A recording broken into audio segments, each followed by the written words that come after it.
Ma io in qualche modo questa volta ho la fortuna di conoscere in anticipo cosa pensa la Giunta regionale della proposta che ha illustrato la collega Dalzovo. Lo sappiamo non da un comunicato stampa rilasciato, ma da un'intervista, immagino, che è uscita su un unico quotidiano online, e che io volevo un attimo commentare, perché qualcuno si lascia ispirare da Travanuto, stavolta mi lascio ispirare io dall'assessore Santoro. Allora, l'assessore ha bollato come iniqua e populista la nostra richiesta e lo dice perché la nostra proposta non si limita a individuare alcune categorie di persone da agevolare nel trasporto pubblico, ma lancia la gratuità per tutti, ricchi e poveri, giovani e meno giovani, anche per i poveri pensionati. Pensate che iniquità. Aiutare tutti è iniquo, far pagare le tariffe anche a chi è in difficoltà è equo? Dare il bonus benzina a tutti indistintamente è equo? Abolire l'IMU prima casa a tutti è equo? Dare la gratuità per tutti i bambini sotto i 10 anni, giovani e meno giovani, ricchi e meno ricchi, è equo? L'assessore prosegue dicendo che incredibilmente proponiamo la gratuità solo per il trasporto su gomma, come se coloro che usano il treno fossero degli dei minori. Siamo d'accordissimo con lei. E più che disponibili, come ricordava la mia collega, a votare a favore di un emendamento di giunta che preveda la gratuità anche il trasporto su rotaia, se lo ritiene, quando vuole. Accogliamo con favore questo suggerimento e a questo punto ci attendiamo in finanziaria una sua proposta, assessore. Poi ha voluto andare avanti e dice che noi ignoriamo anche che l'indirizzo sia della normativa statale sia dell'autorità di regolazione dei trasporti è di tendere ad almeno il 35% dei ricavi dai titoli di viaggio nel trasporto pubblico, non certo andare verso lo zero. L'assessore potrebbe ricordare all'Aula qual è l'attuale rapporto costi-ricavi, perché sulla base di alcuni dati, come dicevamo poco fa, a noi risulta che saremmo vicini al 25%.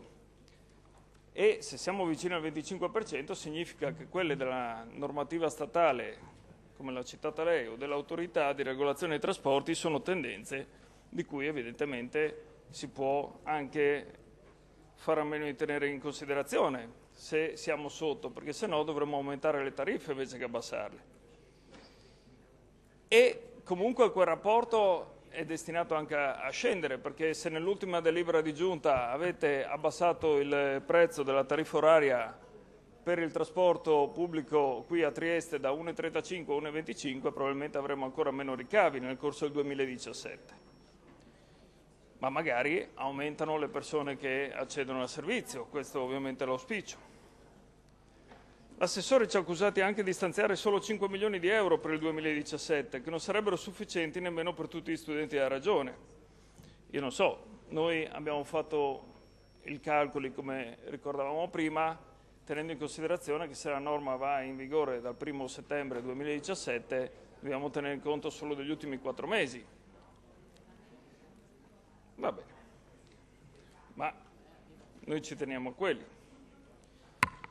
Se non dovessero bastare 5 milioni di euro, assessore, lì c'è il ragioniere che ci può dare una mano a trovare anche il resto. Voi che non sparate mai cifre a caso sapete quanto serve per dare la gratuità agli studenti e quindi ci mettiamo veramente pochissimo, 5 minuti di pausa come tante ne abbiamo fatte fino adesso e possiamo risolvere il problema.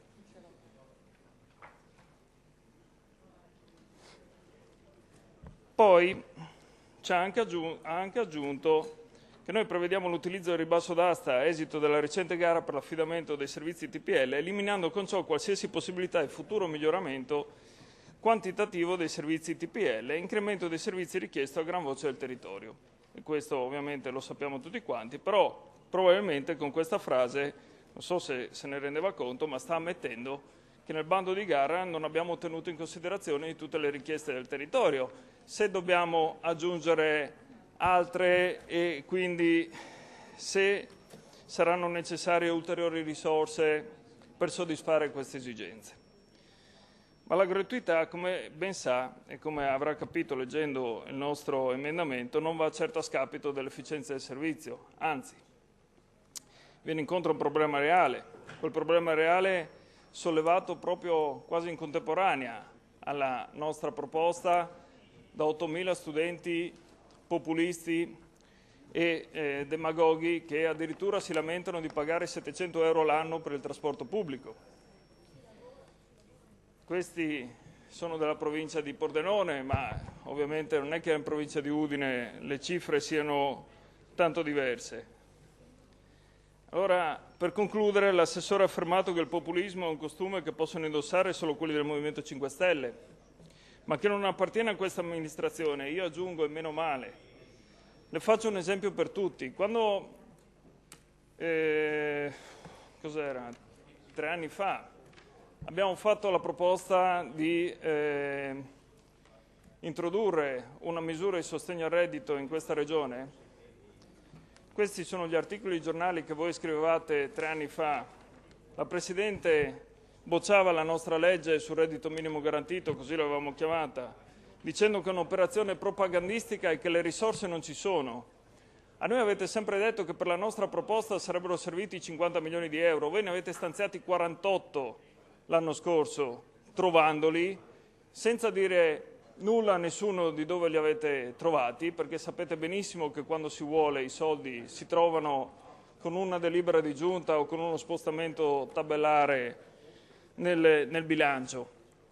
Però noi facciamo propaganda.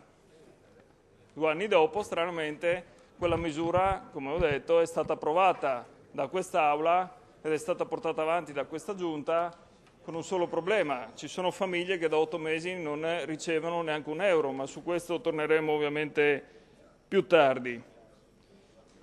E chi spara cifre a caso senza tener conto della realtà non siamo noi, è questa Giunta, perché per quella misura voi avete detto alla Corte dei Conti che sarebbero arrivate dalle 6 alle 8.000 domande. Dalle 6 alle 8.000 domande, siamo a 15.000 domande. 15.000, più del doppio rispetto a quello che avete indicato alla Corte dei Conti. Allora, consigliere Sergo, la prego di concludere perché già ha ragione, 3 minuti. Presidente, però lei capisce, Fuori. io non posso ogni volta ma è stato molto chiaro, dover fare dei richiami al rispetto delle proposte e al rispetto dei ruoli. Non lo posso fare ogni volta che si parla di trasporti o di infrastrutture. Io spero che l'aria cambi, perché se vogliamo andare avanti così, a noi va bene, basta dirlo. Grazie.